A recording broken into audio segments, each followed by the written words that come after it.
and welcome back to the channel. My name is Muriel, and in this video I will be going over my top 10 favorite works of science fiction literature of all time. I went through my all-time favorites in 3 different genres in 2021, but some of said favorites have since then changed, so I thought the lists could use an update. This means I will also update my fantasy and non-speculative fiction favorites lists. However, bonus, I will also add 2 other lists into the mix next week, but we'll keep their precise nature a surprise for now. First, a few reminders and disclaimers. I use the word work specifically when doing these lists because I don't just consider standalone novels for favorite status, but also series of novels as literary entities, novellas, or even collections of short stories, as the case may be. I also need to stress that making these types of lists isn't always that easy or straightforward for me once I get beyond the books in 3rd to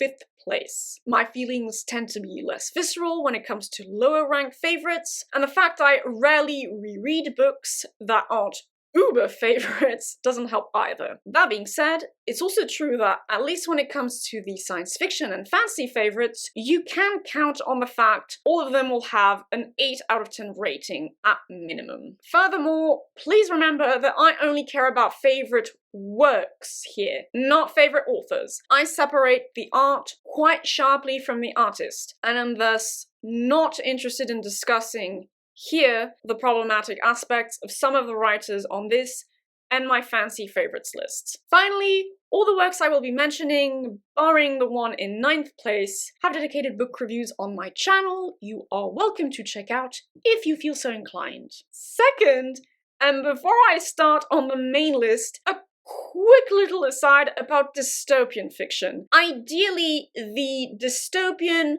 post-apocalyptic, and horror fiction genres together would get their own list, but the fact is I don't have enough favorites in those subcategories of SFF literature. Horror is very minorly represented on the science fiction list, because horror science fiction is a thing, but I can't really do the same with dystopian / post-apocalyptic fiction because I feel they truly are a distinct subgenre. And this is a bit of a problem because one specific dystopian novel is also one of my 4 all-time favorite novels across all genres. Thus, I'll mention it here and now, and it is none other than Margaret Atwood's The Handmaid's Tale. This novel follows main character Offred as she tries to survive in the Republic of Gilead, a Christian theocratic regime that rose to power 1979 Islamic Revolution of Iran style in what used to be the United States of America. Offred is a handmaid, part of a female caste of breeding slaves created out of fertile gender traitors, and the rest is up to you to discover if you have not done so already. This novel is the most terrifyingly realistic dystopia I've ever encountered, and a tour de force of feminist literature. It is beautifully written, thematically rich and nuanced, with a quiet but unrelenting plot and very strong character work. As of today, it most definitely remains my favorite work of dystopian fiction of all time, and like I said, one of my 4 favorite novels of all time across all genres, and I will undoubtedly reread it for a second time sometime in the future. I'll also go over 2 honorary mentions. First, there is Octavia E. Butler's Earthseed duology, the thematically rich, second most terrifyingly plausible work of dystopian and peri-apocalyptic fiction I've thus far read. And second, Meg Ellison's The Book of the Unnamed Midwife, a post-apocalyptic, sex-based plague story that I found unexpectedly emotionally impactful and engagingly nuanced in its character work. That being said, I'll probably need to reread both works at some point to confirm or infirm my feelings about them, whichever the case may be. To change it up from 2 years ago, I'm going to start the list with number 10 and work my way up from there to my number 1 absolute all-time favorite. And as an FYI, I'll also be doing the same for all subsequent lists.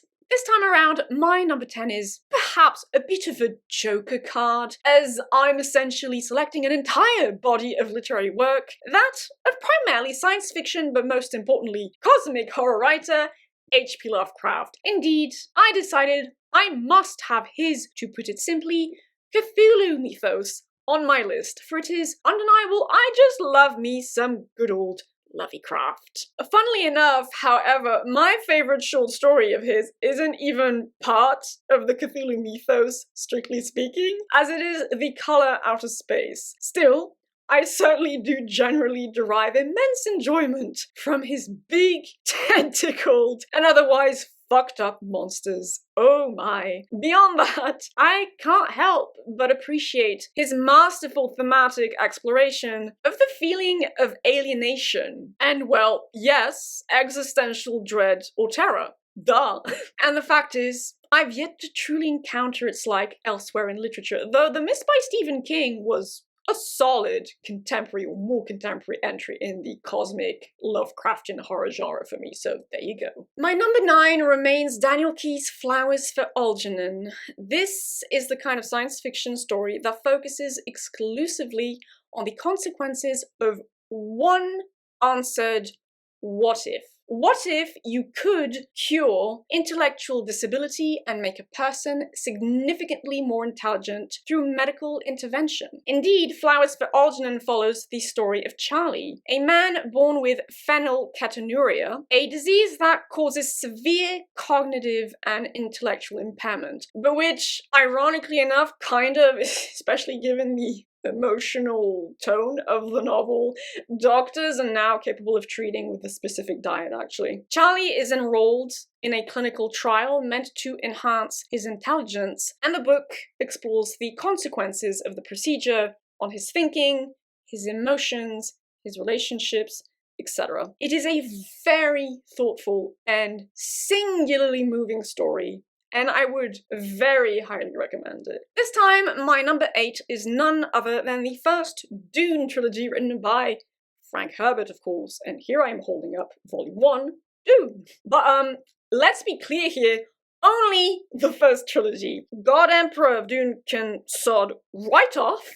Heretics and Chapter House were alright, but a serious step down from the brilliance of the first 3 Duneverse novels. This is one of the classics of the epic science fiction or science fantasy subgenre, and for good reason, in my opinion, for I myself feasted avidly on Dune's oh-so-rich theming and world-building. I have my qualms with the first trilogy, and certainly the hexalogy as a whole, we're in the lower tier favorites here after all, but I can't deny I tore through that first trilogy and just couldn't get enough of the intelligently crafted world of Arrakis, nor of Dune's deep and nuanced politico-religious, environmental, and inspiring spiritual theming. Also, sandworms, am I right? Adrian Tchaikovsky's Children of Time, the novel, not the entire trilogy, especially not now that I've read Children of Memory, is now my number 7. I primarily love this work of harder science fiction for its brilliant display of speculative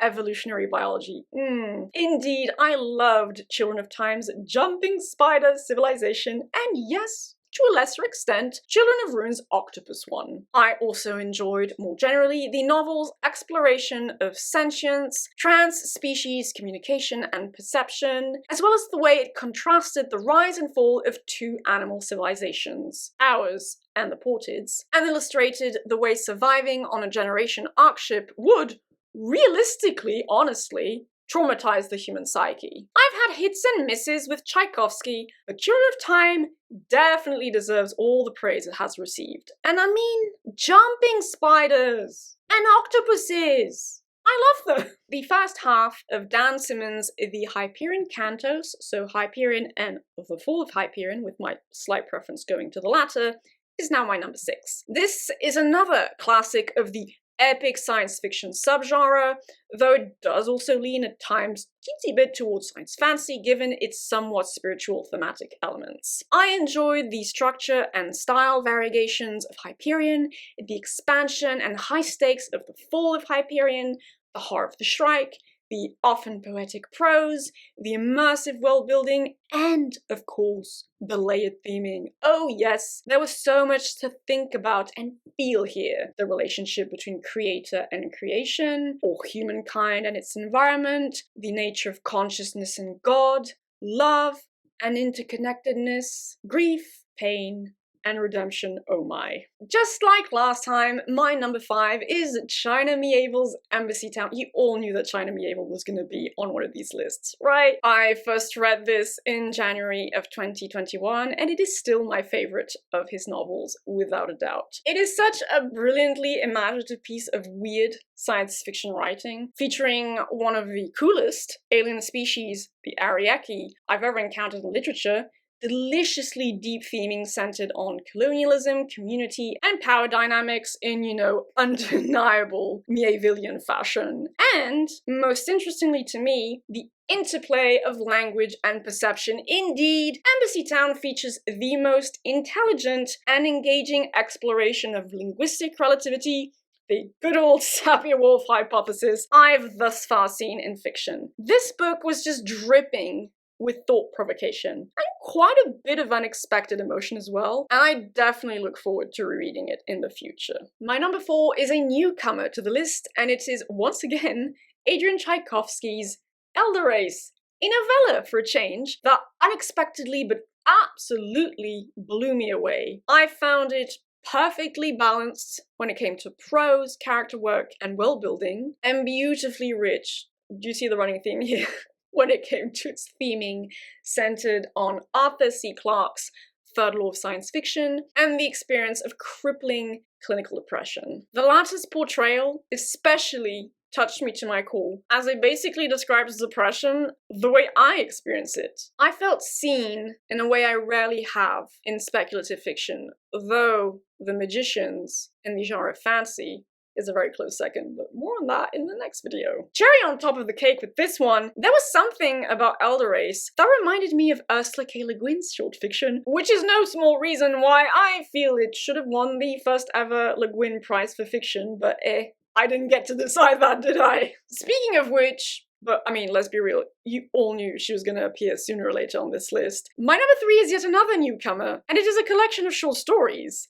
Ursula K. Le Guin's The Birthday of the World and Other Stories. Most of the stories featured in this anthology are part of the Hainish cycle, and thus take place in the world of the Ecumen. In classic Le Guin fashion, most of these stories explore feminist and/or anti-racist themes, but also broader dynamics of power, what it means to love and to be, spirituality, solitude, and the idea of journey versus destination. I first read this collection when I was 17 years old, then reread it last year, and loved it even more. My favorite stories in the collection, and thus my favorite Le Guin short stories period, specifically touched upon feminist ideas, solitude and identity, and the consequences generationship living has on a closed environment society. For real though, I majorly recommend this one if you're a Le Guin fan, or even just, more broadly, a thoughtful science fiction fan. My number 2, and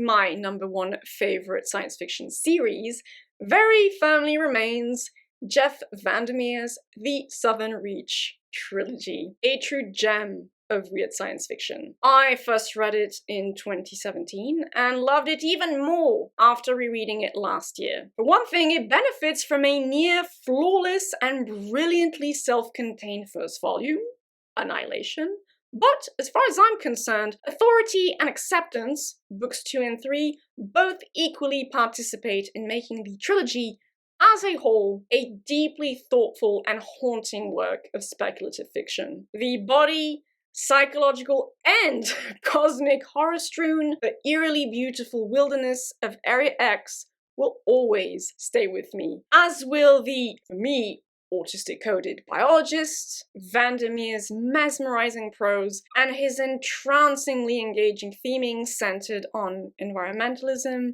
transformation, grief, acceptance, and the nature of the self. Seriously, you should read this. Like, what are you waiting for?